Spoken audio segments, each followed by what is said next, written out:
Andhra Pradesh United front యొక్క తదుపరి meeting ఈరోజు విశాఖపట్నం జరగడం చాలా గొప్ప విషయం.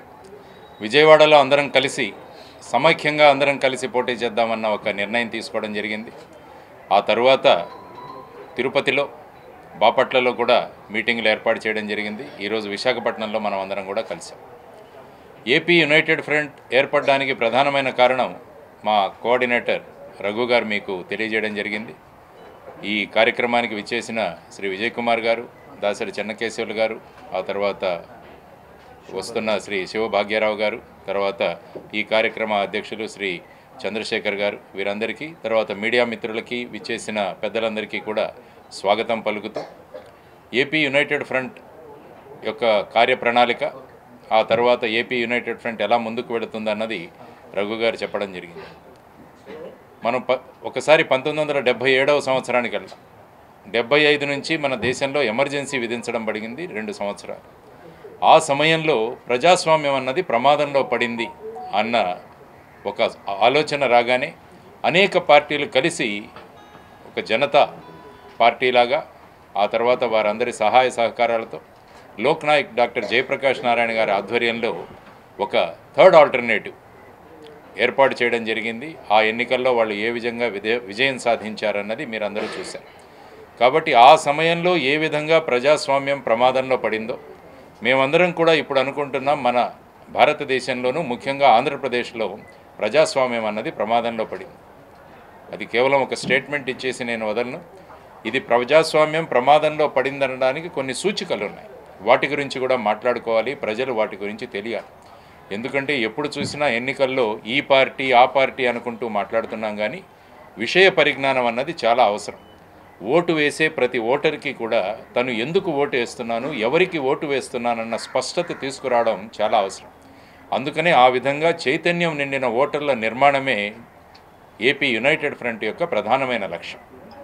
వారి ముందు అనేక విషయాలు ఉంచి వారిని ప్రభావితులు చేసి వారి ఓటు చక్కగా వేసి కేవలం పార్టీలకు కాకుండా వ్యక్తులు వాళ్ళు సమాజానికి ఏం చేస్తారు అన్న దాని గురించి మనం ఆలోచించాలి.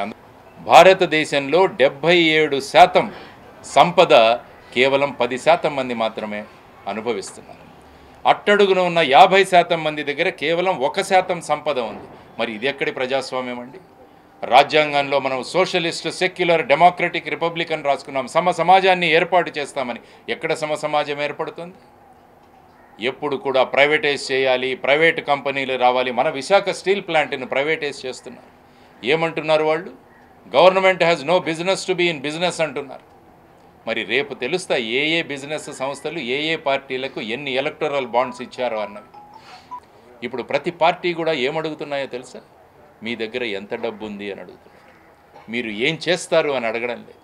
ఎంత డబ్బు ఉంది అని అడుగుతున్నారు. ఆ పార్టీ నుంచి ఈ పార్టీకి వచ్చినా కూడా మళ్ళీ ఇక్కడ వాళ్ళకే సీట్లు. అందుకనే మొన్న చంద్రబాబు నాయుడు గారు పొత్తులు పెట్టుకోవడానికి వెళుతున్నప్పుడు నేను ఒక ట్వీట్ చేశాను.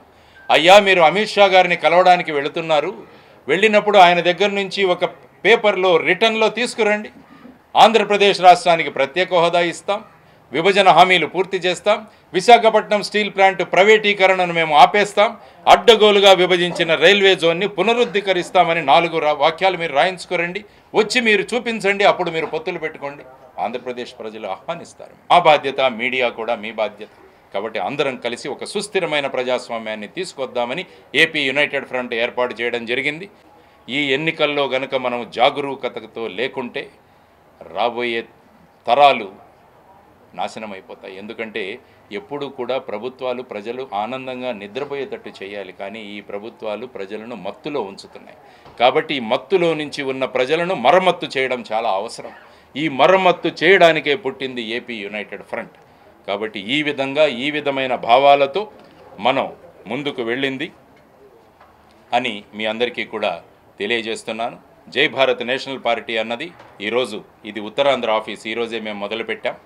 ఆ తరువాత ముఖ్యంగా నేను విశాఖపట్నం నార్త్ అసెంబ్లీ కాన్స్టిట్యుయెన్సీ నుంచి ఈసారి నేను పోటీ చేస్తున్నాను. ఇక్కడ నుంచి నార్త్ అసెంబ్లీ కాన్స్టిట్యుయెన్సీ.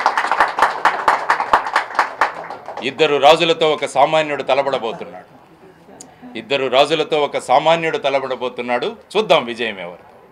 సామాన్యుడి విజయం ప్రజా విజయం అవుతుందని మీ అందరికీ తెలియజేసుకుంటూ సెలవు తీసుకున్నాను. జై భారత్, జై ఏపీ యునైటెడ్ ఫ్రంట్. శుభ సంకల్పం ఎలా ఉంటుందంటే, అందుకనే పాలో కొయిలో ఒక పుస్తకంలో రాస్తాడు ఆల్కెమిస్ట్ అని, మనసు నుండి గనక మనము సంకల్పం చేస్తే ప్రకృతి కూడా మనతో సహకరిస్తుంది అన్నాడు.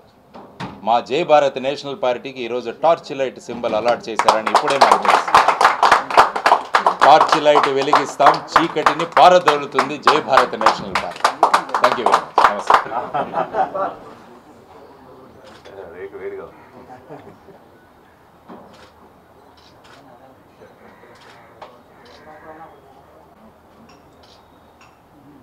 రిపోర్టర్ల సంఘీభావం కూడా కావాలి మాకు.